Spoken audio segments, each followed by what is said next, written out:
हा दुधी भोपळा. ह्या दुधी भोपळ्याची आपण वेगळ्या पद्धतीने भाजी करणार आहोत. डाळ टाकून, मसुराची डाळ टाकून आपण भाजी करणार आहोत. आता हा धुवून स्वच्छ करून घेतलेला आहे. आता आपण ह्याला वरचं हे सगळं काढायचं, ह्याच्या टर्पल हे सगळं असं वरचं आणि छान चिरून घ्यायचा बारीक. कद्दू भोपळा आहे ह्या दुधी भोपळा म्हणतात ह्याला. हा फार हृदयाला खूप चांगला असतो. पौष्टिक भाजी आहे ही, ते आपण पाहूया. हा मात्र भोपळा करताना एवढी काळजी घ्यायची की कडू आहे का. कडू भोपळा अजिबात घ्यायचा नाही. चव बघून प्रत्येक फोडीची चव घेऊनच पाहायची आणि मगच हा करायचा, नाहीतर करायचा नाही.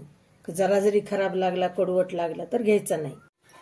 लांबका भोपळा आपण हे धुवून चिरून स्वच्छ करून वरचे साल काढून स्वच्छ करून घेतलेला आहे. दुधी भोपळा आहे हा, कद्दू भोपळा म्हणतात ह्याला. आणि त्याला टाकण्यासाठी ही डाळ भिजवून घेतलेली आहे. अर्धा ते पाऊण तास ही भिजवली आहे डाळ. त्याला लागणारं आलं, लसूण, हिरवी मिरची आणि कोथिंबीर पेस्ट, कोथिंबीर, कढीपत्ता, त्याला कूट, मीठ, जिरं, मोहरी, तिखट, हळद, हिंग, हे झालं त्याचं साहित्य. आता आपण भाजी करून घेऊया. तर गॅस चालू करते मी. त्याच्यासाठी तेल एक लागणार आहे. आता आपण तेल टाकून घेऊया.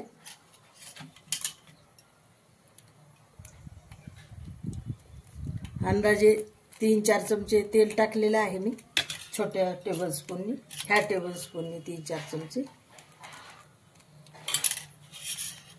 आता तेल तापले की परत मोहरी टाकून घेऊ आपण.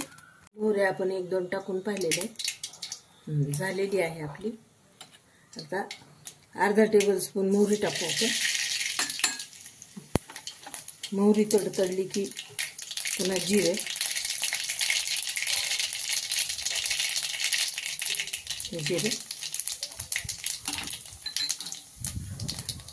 पुन्हा आपण टाकू कढीपत्ता. आता टाकायची भाजी, ही आपली चिरून घेतलेली आपण.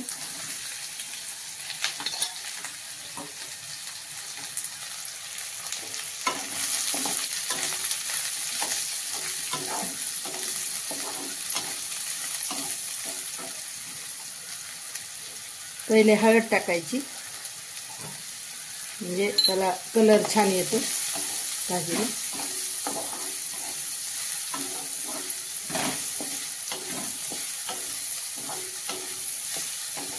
आणि हा कद्दू जे आहे ना, प्रत्येक चिरताना काळजी घ्यायची. प्रत्येक फोड अशी चव पाहूनच घ्यायची. कडू असला तर घ्यायचा नाही भोपळा कधी पण, एवढी काळजी घ्यायची. चांगला असेल तरच भोपळा आपण वापरायला घ्यायचा. चिरताना तेवढी काळजी घ्यायची. आता मंद आचेवर आपण हे फोडी शिजवून घेऊया.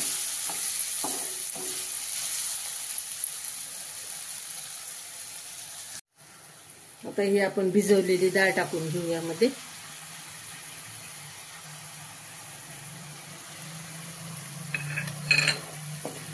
डाळ आपण याच्यामध्ये शिजत राहतात फोडी. आता डाळ पण छान आपली परतून घेतली. याला टाकूयात आपण आलं, लसूण, कोथिंबीर, हिरवी मिरची पेस्ट एवढी.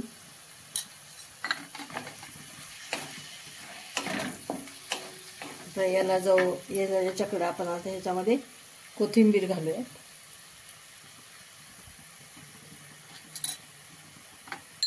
आता तिखट यामध्ये. आता शिजू द्यायची ही. तर याला मीठ,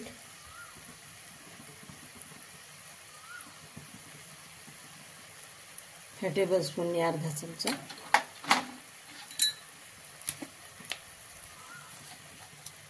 हिंग, ह्याच्यात कूट. हे आता असं शिजत राहते.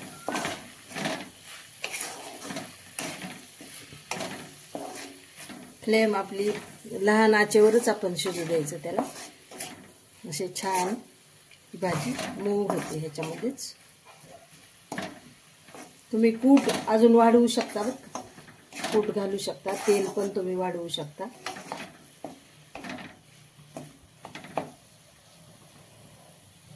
आता गॅसची फ्लेम आपण बंद करून टाकू. ही मऊ झाली बघा, बघा तुम्ही पाहू शकता किती मऊ झाली ही भाजी.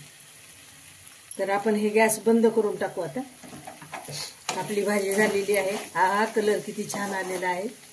झटपट होण्यासाठी ही भाजी छान आहे बघा, फार पटकन होती. आपल्याला डब्याला वगैरे कुठं जायचं असेल प्रवासात, ह्याच्यात ही भाजी खूप छान आहे.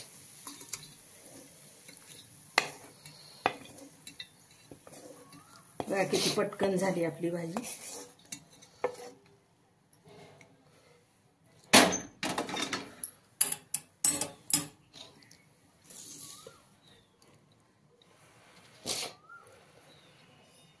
तर आपली ही झटपट भाजी झालेली आहे बघा. किती छान कलर, किती छान आलेला आहे. हा सुवास पण खूप छान येत आहे. नक्की करून पहा. खुश रहा, आनंदी रहा. सबस्क्राईब करा, लाईक करा, शेअर करा.